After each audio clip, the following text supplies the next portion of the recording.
the magic. Let me see what I have in my wallet. 2, 3, and we make him move. And he goes up like this much.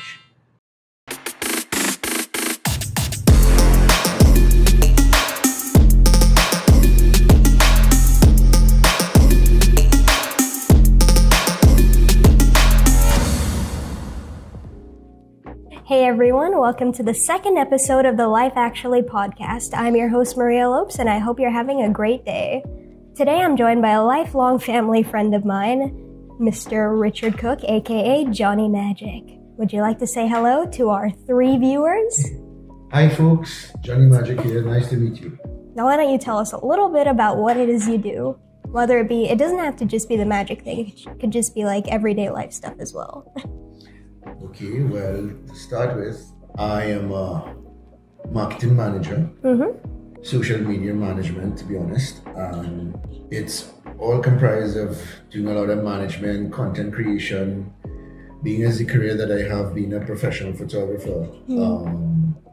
That has led me into this avenue where I've learned all these different things from marketing strategy, all these different things. So it's a challenge, but I love it because it takes me into a whole different realm of how marketing works. Apart from being a photographer also, as I said, I also do magic. A few years back, turned professional, it was really, really fun. But for me, I think that derived from me wanting to make people laugh. I was always that kind of kid growing up, I was a class clown, doing things to make people laugh, let people really enjoy looking forward to a magic today. What are you going to do today to make me laugh and to make me smile, take away my troubles, kind of thing? Yeah, it really is a nice sentiment. And would you say that's what kind of inspired you to get into magic in the first place, especially in a place like Trinidad where it might not be the easiest thing to do per se? You wanted to make people laugh, give them a sort of escape from their mundane lives. So would you say that that's what inspired you to sort of go into magic, even though it might not be the easiest avenue? Well, funny you ask that, because really and truly, when I look at how we live in the world today, if you kind of realize there's stress, everybody always stressed, everybody always under pressure. So I realize, you do something out of the blue and you make somebody laugh, you make somebody throw them off their game, it's like, hey, wow. But you see, the thing is with Trinidadians, what I like about Trinidadians, we like to mako, and we like to be in everything. And what I like about magic, it's different. It's different to the point that it's more popular abroad, it's not as popular here. So my goal is to kind of change that up, make it part of fun, because we as a people, we are fun people, right? Despite of all what's going on, I think the true nature of our culture is we are fun, happy-go-lucky people. We would like to make a comfortable peace. Yeah. People happy during the day. People don't like to be stressed out, because, to be honest, when I was younger, I used to get real ballistic in my head with people with this laid-back attitude. Like I remember when Big Hurricane was coming to Trinidad. Yep. And it's like when you're looking for people to lock down people by the bar, they're like, what you doing? Man, take a drink now, what are you worrying about? I'm like, what the hell wrong with you? It's a hurricane coming, but that's how we are, and that's another thing to me, love to be entertained, right? And Chinese now, we have this thing with magic. I realize, like, wow, what the hell? How you do that? I mean, sometimes I do some tricks and people just freak out and go running down the road and all everything because they cannot believe what they just saw, you know what I mean?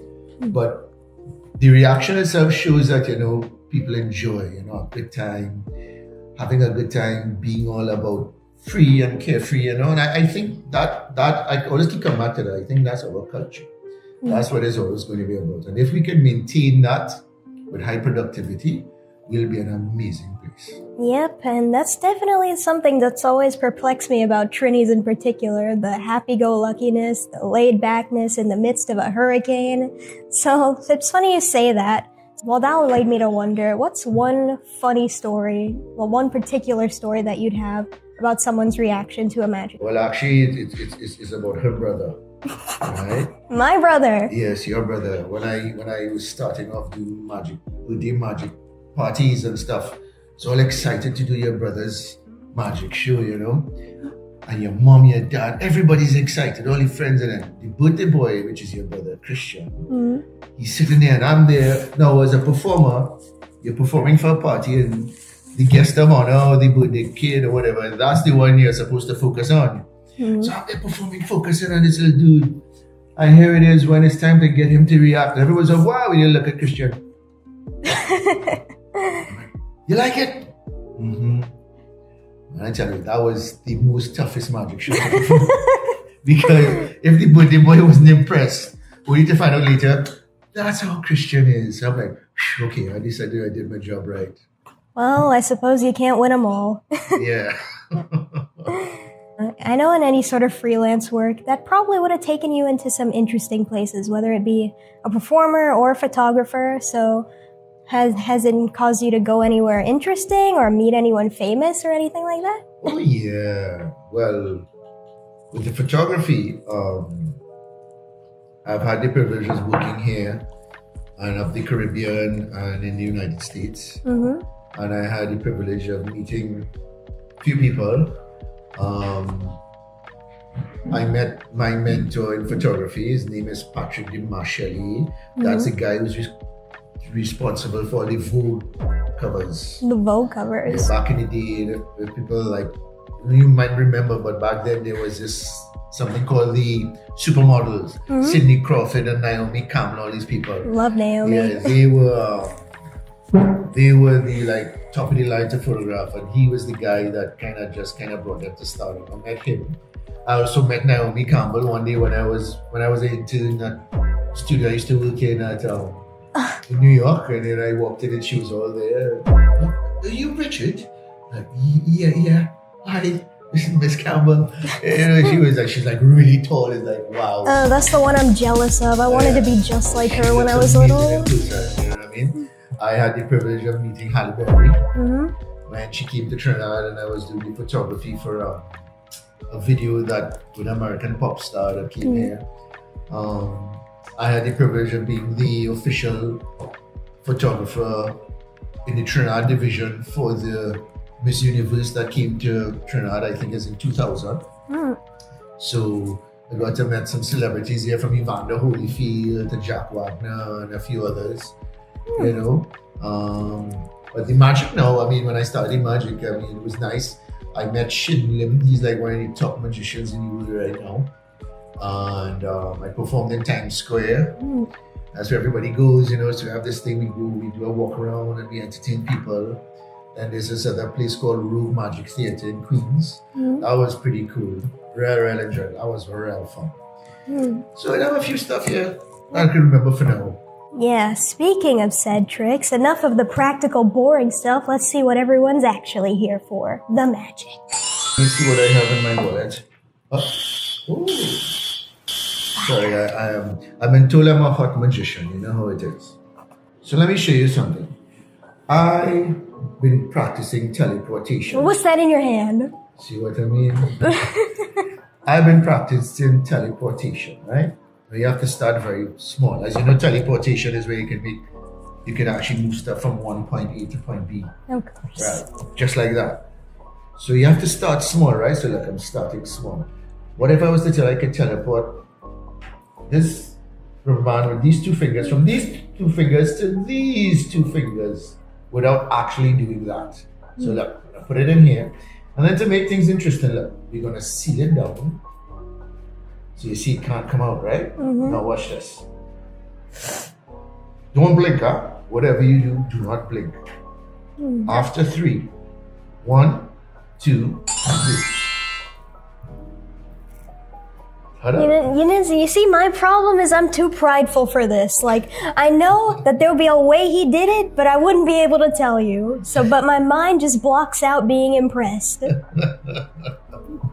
Well, actually, I can teach you this one. So now I'll give you a little insight of how magic works, right? Magic is all about two things: telling a great story and misdirection. A great story. Yeah. So the story is I tell you I can teleport. I can learn to do teleportation. So I'm starting off small. So I'm telling you the story about teleportation. So again, I showed you, put it onto my fingers. I can make it teleport from these two fingers to these two fingers without actually doing that. Right? Now the misdirection is I say to you, hey, but look, to make it even more interesting, I'm going to lock it in. So it's misdirect because to your eyes, look, it can't come out, right? It's locked in. Yeah? Right. And I say, okay, give the rubber band a stretch. And I go 1, 2, 3, and bam. Yeah, but it would be able to come out like this way. There you go. She figured it out. You see? She figured it out. So that's how it works. So what you do is you stretch and you put it like that behind your fingers. And when you lift like this, Right. so you see it literally comes. So you're saying that most magicians will gather in a cave somewhere to make a blood oath that they can't ever reveal their secrets? You know? That, to be honest, when I first got into magic, I thought I was that, because there was this guy called Chris Angel, who was my mentor. He's one of the reasons I got into magic, because his work is really, really Yeah, amazing. he's the one that did the walking on water trick. Yes. And the way he used to perform these magic tricks, I was like, same thing I was saying, I wonder if this magic thing is really devil thing. And that's Trinidadians too. Magic is devil thing. Oh, devil yeah. thing. Oh yeah. Well, I have a story to tell you later about that devil thing when I did a magic trick in Trinidad. But anyway, but that's the thing. I thought of that too. And when I got into magic, I discovered, and I had a big laugh when I realized that magic is really made up of 2 things, or 3 things, as I said: telling a great story, misdirections, and physics. Physics. Physics, yeah. The thing I'm terrible at. Physics. I mean, you will be surprised how many things apply the laws of physics in magic. But I will leave it there, because we have a few engineers out there who know how physics are applied to magic, and they're going to sell me out. So we don't go down that road. I have to keep my craft a secret, right? All the keyboard warriors in the comment section. Yes, you understand. But the thing is, that's the beauty about magic. It's so simple behind the scenes, but yet when you're seeing it being performed, your brain is like, wow. Because you see, our brain is designed for logic. Logically, when you see something happening that does not make sense, it becomes illogical. So that's why your brain goes into a tailspin. You understand? So again, continuing with these rubber bands, look like another one. For example, I actually brought something here, a little ring. Right? Another perfect example to show you how to mess with your mind. Right? So let's use this one. I don't know if it's going to work. Let me hope it works. Again, telling you a story, right? What if I was to tell you gravity? Now you realize when you do this, gravity, no matter what I do, it always come down, right? Right. So what if I was to tell you I could try to defy gravity? Watch this. After 3. 1, 2, 3, and move.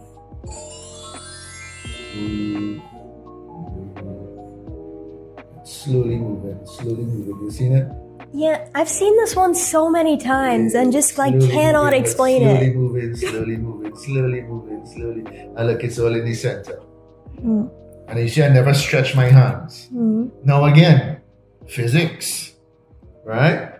Again, tell this story about gravity. You put it in like this, right? And you do like that. You shake it up and down. But what you're not seeing that I'm doing while I'm doing that, I'm grabbing extra rubber band under my hands, stretch it like this, and what I'm actually doing is releasing this that rubber part. band here to go like that for it to move. And by the time you get your finger up, now you see, before you're like, wow, now you realize, oh gosh, yeah. Yeah, Right, figure it out. I figured there'd be some sort of explanation for it, but I'm just Yeah. I'm mad I couldn't figure it out myself because the that's thing, so it's obvious. simple. The whole schematics behind it is so simple, but yet it just mind blowing. Actually, there's a saying in magic that I love: "Pack small, play big." You know, so you see somebody do something so small, but it goes wow. Yeah, definitely. You know, so like example, Trinidadians, they love money tricks, anything to do with money. What it is Trinidadians have with money tricks, I do not know. Actually, 2 things they love: money and things move. Things move. Making things move, yeah, because they think it's obia. You understand? Everything is obia, some kind of devil thing according to you, but it's all of it. So actually, speaking of money, check this out. We have 2 bills. We have the old bill and we have the red bill. Here, you use that. So I'll teach you how to Let's do a pocket magic this trick, real right? Check quick. this out. Okay. Ready? So you hold it like this. Hold it like this. Show the audience, right? And this is what you do. You fold it like this. Like Yeah. Now, you see, the thing is, Trinidadians always say, why take $1 and turn it into $100? But what I'm going to show your audience today, I'm going to turn $1. I'm going to teach you how to turn $1 into $100, but I'm going to turn my dollar into $1,000 right before your eyes. All right. Right? So for that, put your hands like this. Right? Now, right? Show the audience. They go 1, 2, 3. Now, look, I have a Visa US card. What you have? Still $1. See? Story of my I'm life. the magician. You're the presenter. Yeah. So, but you can have it. Thank Use it you. later and you'll let me know how you like it, right? Yeah. I use it in Disneyland to buy a chicken nugget. And another thing that Trinidadians like to, as I say, is to see things move. So check it out. This fella. That looks like Obia. Yeah. Well, that's the reason why I have it in a box, because it does move, right? But I'll show you how it works. Now, as you see, I want you to examine it. You Trinities like to make sure.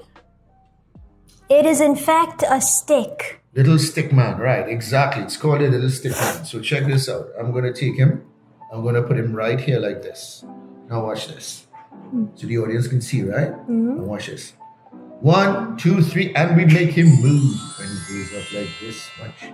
And there's no strings. No strings, folks. Yeah, see, look. And then you come and you move him like that. And then boom.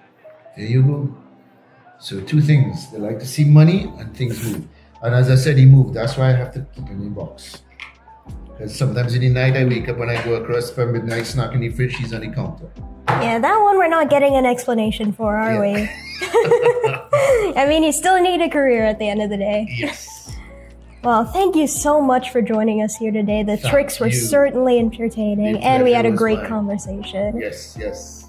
All right, folks, thank you so much for joining me today. I hope you enjoyed that episode, and I can't wait to see you next time where you tune in for the next one, because you will, or else I will come to your house and strangle you in your sleep. I went to like a family gathering in that one time. I swear everyone looked at me like I was wearing a sombrero. And I'm like, I thought that this would have been like a nice baby step to like thinking about my style. But like, I'm telling you, people are not, Trinidadians are creatures of habit, basically.